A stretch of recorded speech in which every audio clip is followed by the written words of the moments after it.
छत्तीसगढ़ के मुख्यमंत्री श्री विष्णुदेव साय स्वयं एक आदिवासी, लेकिन उनके ही शासन में एक गरीब आदिवासी किसान मनबोध कोड़ाकू अपने ही खेत के हक के लिए दर दर भटकने के लिए मजबूर है।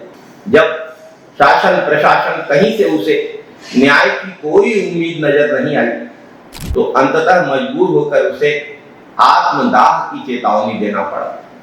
एक आदिवासी मुख्यमंत्री के शासन में एक आदिवासी को अपनी समस्या के समाधान के लिए अगर आत्मदाह करने की चेतावनी देना पड़ रहा है तो कल्पना की जा सकती है कि आदिवासियों की हालत क्या है। और इस गरीब आदिवासी परिवार की जमीन पर कब्जा कौन कर रहा है? एक भाजपा का नेता। यह है भाजपा सरकार में आदिवासियों के साथ हो रहे बर्ताव, व्यवहार और अत्याचार का सच।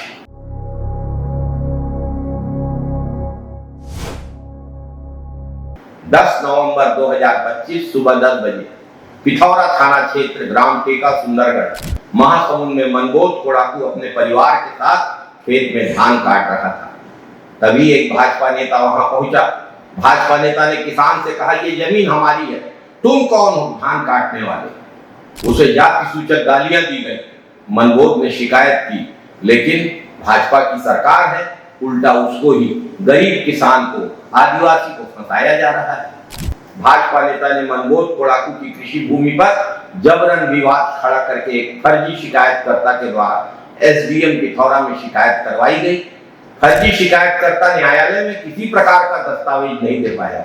इसके बावजूद एक आदिवासी मुख्यमंत्री की भाजपा सरकार के एसडीएम ने 11 दिसंबर 2025 को गुपचुप तरीके से मनबोध कोड़ाकू की जानकारी के बिना उस खेत से धान फसल की जब्ती करा दी। मनबोध ने 19 दिसंबर 2025 को शिकायत की। कमिश्नर रायपुर ने 9 फरवरी 2026 को महासमुंद कलेक्टर को एक्शन लेने के लिए कहा, लेकिन कुछ नहीं हुआ। साथियों, ये कोई साधारण जमीन विवाद नहीं। स्वाभाविक रूप से भाजपा नेता प्रभावशाली है, सत्ता के गलियारों में दखल रखता है, सांसद से, मंत्री से, विधायक से उसकी घनिष्ठता है।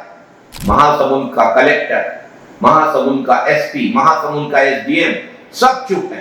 कोई न्याय के पक्ष में कुछ बोलने, कुछ करने के लिए तैयार नहीं है। मनबोध और उसके परिवार ने थाने में शिकायत की, एसपी के सामने लिख के दिया, पुलिस ने बयान लिए, नोटिस जारी किए। मनबोध को बार बार थाना बुलाया गया, लेकिन एफआईआर दर्ज नहीं की गई। एक गरीब आदिवासी परिवार का खेत छिन गया, फसल जब्त हो गई, रोटी का संकट खड़ा है उनके सामने, दर दर भटक रहा है, थाने कचहरी के चक्कर काट रहा है और सत्ता के लोग चुप्पी साधे हुए। प्रशासन और पुलिस खामोश है, क्योंकि आरोपी भाजपा का नेता है। आदिवासी सरकार में आदिवासी का हक मारने वाले को प्रशासन और पुलिस का संरक्षण मिल रहा है। यह है भाजपा का विकास का मॉडल, यह है आदिवासियों का हित साधन, यह है सबका साथ सबका विकास। भाजपा नेता, भाजपा सरकार और पुलिस प्रशासन के एक तरफा फैसलों से परेशान होकर, अत्याचार से परेशान होकर मनबोध कोड़ाकू ने अपने परिवार के साथ 26 मार्च 2026 को सुबह 8 बजे मुख्यमंत्री निवास रायपुर का घेराव करने के लिए अपने घर से निकल रहा था। उसके पहले पुलिस ने मनबोध कोड़ाकू और उसके परिवार को महासमुंद एसपी ऑफिस ले गए। शाम को फिर पिथौरा छोड़ दिए, लेकिन भाजपा नेता के विरुद्ध एफआईआर दर्ज नहीं की। मनबोध कोड़ाकू ने अपने आवेदन में महासमुंद जिला प्रशासन और पुलिस के ऊपर आरोप लगाते हुए कहा है कि राजनीतिक दबाव में जानबूझकर एक आदिवासी परिवार को प्रताड़ित किया जा रहा है और आरोपियों को खुला संरक्षण दिया जा रहा है।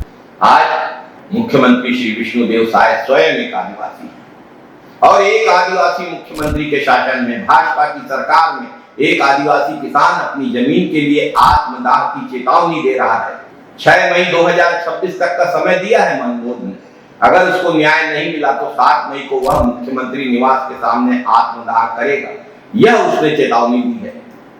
एक आदिवासी परिवार आत्मदाह की चेतावनी दे रहा है और सरकार गहरी नींद में सोई हुई है। साथियों, बेहद दुखद स्थिति, पूरे प्रदेश में आदिवासियों के हित खतरे में है। आदिवासी को मुख्यमंत्री बनाकर आदिवासियों को लूटने की छूट दे दी गई है। पूंजीपतियों को, उद्योगपतियों और पुलिस प्रशासन उनके साथ खड़ा है। पूरे छत्तीसगढ़ को जागना होगा, आदिवासी समाज को जागना होगा।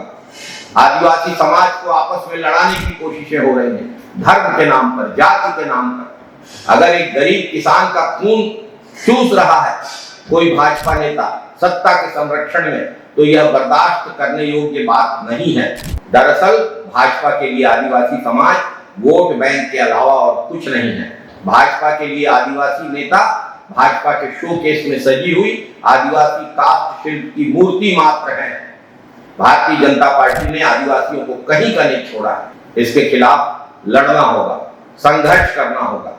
इस वीडियो को अधिक से अधिक शेयर करिए, लाइक करिए, इस पर कमेंट करिए। असली आवाज यूट्यूब चैनल को शेयर करिए, सब्सक्राइब करिए, बेल आइकन दबाइए। जय बुढ़ादेव, जय सेवा, जय छत्तीसगढ़, जय हिंद।